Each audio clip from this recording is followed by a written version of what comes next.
नमस्कार, मी स्वराज तुम्हाला डाळिंबापासून काढा बनवून दाखवते। ज्यांना घरामध्ये दमा असेल, सर्दी खोकल्याचा त्रास, रामबाई उपाय घरगुती नक्कीच करा, आवडेल तुम्हाला। आता या ठिकाणी टरफल घेतलेले आहेत बघा। डाळिंब खाल्यानंतर आपण फेकून न देता आणि घरामध्ये दमा कुणाला असेल तर आठवड्यातून 3 ते 4 हा काढा पिला डाळिंबाचा तर खूपच छान सर्दी खोकला। आता हिवाळ्याचे दिवस आहेत, डाळिंब पण आलेत मार्केटमध्ये, नक्की करून बघा।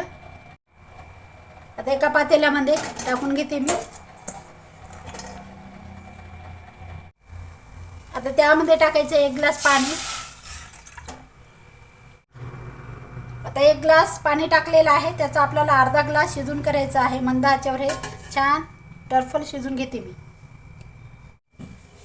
आता मंद आचेवर हे शिजून घेते। पाणी थोडंसं कमी आटलं तरी चालेल, आरक आपल्याला यामध्ये छान प्रकारे उतरलं पाहिजे टरफलाचं। आणि पाहूया बघा, हे बघा किती छान टरफल यामध्ये शिजून गेलेले आहेत।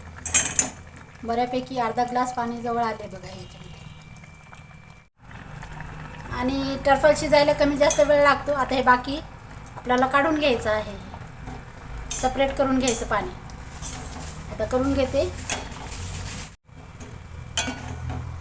चमच्याने असे सेपरेट करायचे आणि नंतर आपल्याला हे गाळून घ्यायचं आहे पाणी। आता हे काढून घेते आणि ते पाहू शकता टरफल काढून घेतलेले आहे। आता हे पूर्ण आता पाणी गाळून घेते मी। इथे काचेचा ग्लास घेतलेला आहे, तुम्ही नॉर्मल घेतला तरी चालेल।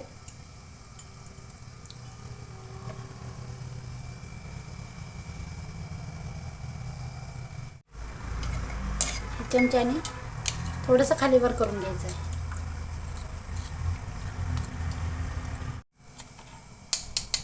हे पाणी खूप महत्त्वाचं आहे, हे टाकून देते मी।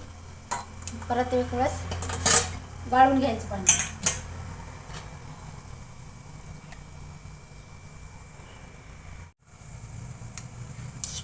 काही जास्त वेळ लागत नाही यामध्ये, फक्त शिजायला कमी जास्त वेळ लागू शकतो।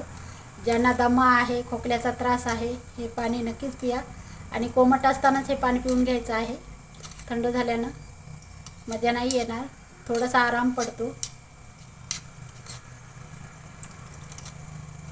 हे बघा झालेलं आहे अशा प्रकारे। त्यामध्ये तुम्हाला चिमूटभर हळद किंवा मीठ टाकायचं असेल तरी टाकू शकता, काही हरकत नाही। यामध्ये टाकते चिमूटभर मीठ, सांधे मीठ असेल तरी चालेल, काही हरकत नाही, तुमच्याकडे असेल तर टाका। माझ्याकडे रेग्युलर आहे ते टाकलेलं आहे। आणि हा काढा पियायला घ्या, खूप आराम पडतो। आठवड्यातून 3 ते 4 वेळेस करा हे उपाय नक्की। आणि हा डाळिंबाचा काढा बघा चवीला तुरट असतो, थोडासा कडवटपणा असते यामध्ये। जर तुम्हाला चालेल तर चिमूटभर साखर पण टाकू शकता किंवा गूळ, याचा वापर करायला येते। आणि दमा खोकला सर्दी खोकला तर होतोच, आता हिवाळीचे दिवस आहेत, नक्की करून बघा। आवडला असेल तर लाईक करा, शेअर करा, कमेंट करा, सबस्क्राईब करायला विसरू नका। चॅनल नवीन असाल तर भेटूया एका नवीन व्हिडिओ, तोपर्यंत धन्यवाद।